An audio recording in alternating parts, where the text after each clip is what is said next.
You know, there are people who get drenched in sweat the moment they step into the sun. And then there are those who can't survive without layering up in 10 different clothes when it's cold, or start coughing uncontrollably in dry places. Some even have allergies to every little flower or bug. I'm sure many of you face similar issues, just like the examples I mentioned. For instance, until I turned 18, I couldn't even step outside in the summer without putting eye drops and ointment to stop the itching. But why do almost all humans face such problems through the ages? Aren't we also living beings of this earth? We're a part of this planet's life. But why aren't our bodies as resilient as other creatures when facing external factors? I mean, how is it possible that humans are the smartest beings here, yet physically one of the weakest? It's almost like our lifestyle, development, and physical traits don't truly belong to this world, right?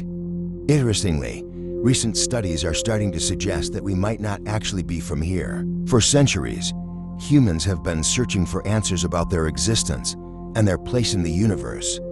While mainstream science today claims that humans, like all other creatures, are the result of millions of years of evolution, there are actually some pretty big gaps in this theory when it comes to our species. For instance, the dramatic leap from our supposed ancestors, the Homo erectus, to the modern Homo sapiens, with such rapid development and an even more dramatic jump in intelligence, has puzzled many researchers.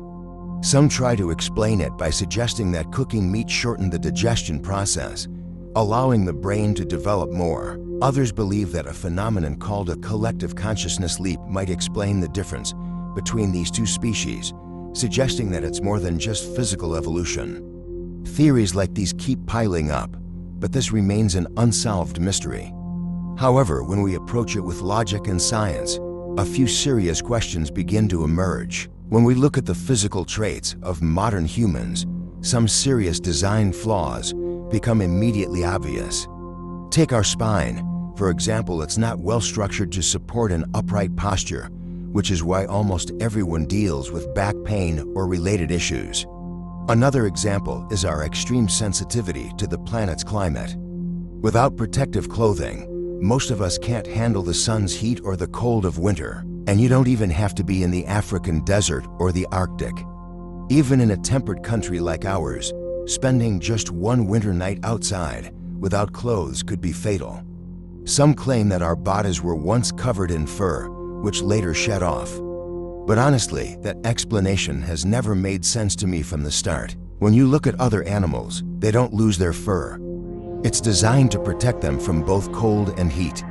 Interestingly, in nature, fur is more common in colder climates, but for humans, it's the complete opposite. In northern races, body hair is almost non-existent. And when it comes to our immune system, it's clearly one of the weakest in nature. If you look at our history, you'll see that once we started living close to animals in settled societies, we became vulnerable to countless diseases, thousands of them, to be exact. And let's not forget the countless allergies. For tens of thousands of years, our bodies haven't developed absolute protection, leaving us instantly vulnerable to illnesses, some even leading to death. Lastly, and perhaps most importantly, is our reproductive system, which also stands out as another anomaly. If you notice, it's rare to find another species in nature where the mother is as physically strained before and after childbirth as humans are. The poorly designed spine and narrow rib cage play a huge role here, causing severe back pain for pregnant women, and as childbirth approaches, the baby's pressure on internal organs leads to the chest becoming so tight that it causes breathing problems. After birth, a type of life emerges that has no parallel on this planet, the human baby. I'm sure you've seen documentaries showing animals giving birth. Just a few hours after being born, the newborns can walk, feed themselves, and survive using many instincts almost instantly. Even in animals where development is relatively slow, like cats and dogs, within just a month or two, the young can function perfectly well. Now, think about a human baby. For those of you who are parents, you know exactly what I mean. The human infant almost seems to rebel against all concepts like natural selection and adaptation. Even after years, it can't protect itself, feed on its own, find its way, speak, or communicate properly. In nature, humans are probably the most helpless species, completely dependent on their parents. Beyond the examples I just gave, you'll find many more.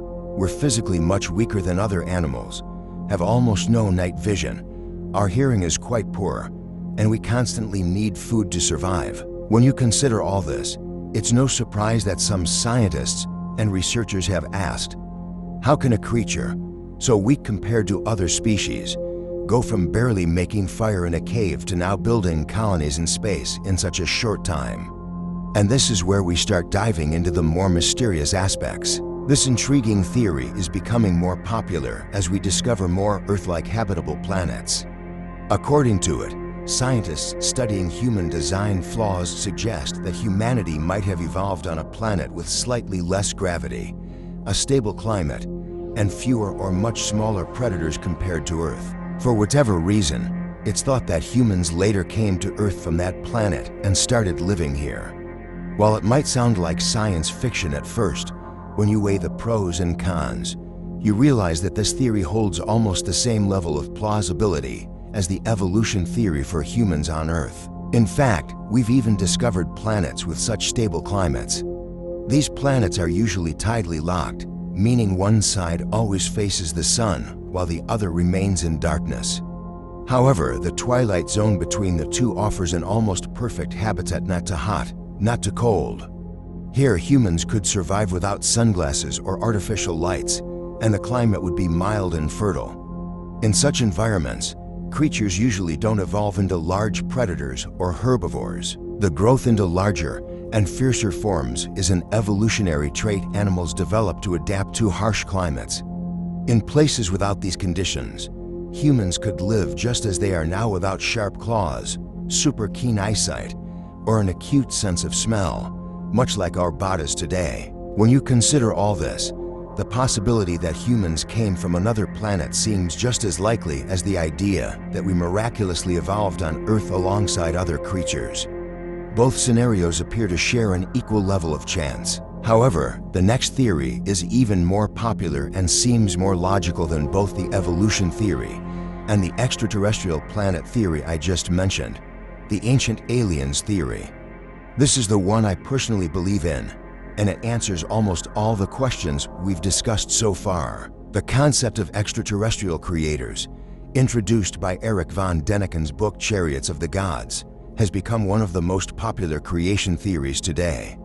This is due to many recent archaeological discoveries and the internet, which allows people to access thousands of ancient texts and epics in different languages. The translation of ancient Sumerian tablets, in particular, has revealed how their creation stories formed the foundation of modern religions, and that many stories from holy books actually belong to the Anunnaki of that era. This includes the creation of humans.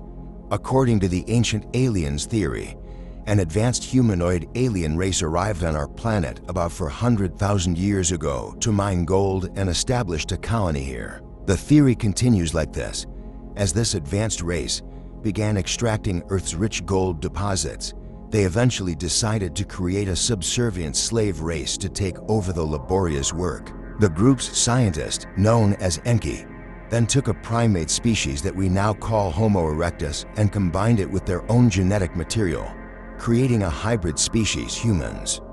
This event transformed into the stories we find in some modern holy books, where it's said that God created man in his image or breathed his spirit into him. The first human created was named Adapa in Sumerian mythology, a name that later evolved into Adam in the Torah and eventually Isa Adam, or simply Adam, in sacred texts. The human race served the Anunnaki, performing menial tasks for thousands of years.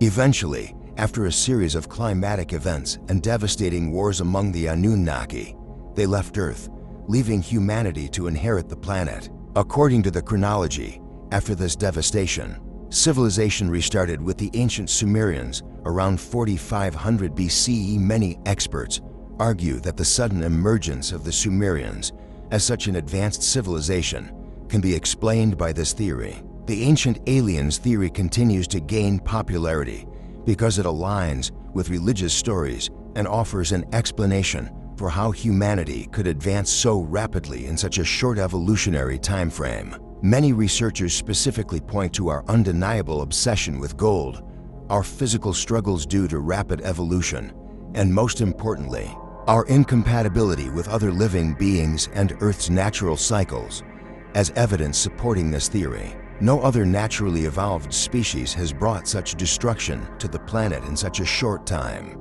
Of course, all these topics, whether it's the theory of evolution, ancient aliens, or the idea of migration from other planets, are still being independently studied today, each containing its own set of gaps and unanswered questions. However, with our ever-growing awareness and new discoveries, the questions about why humanity is so out of sync with this planet and where we truly came from are gradually finding their answers. So what about you?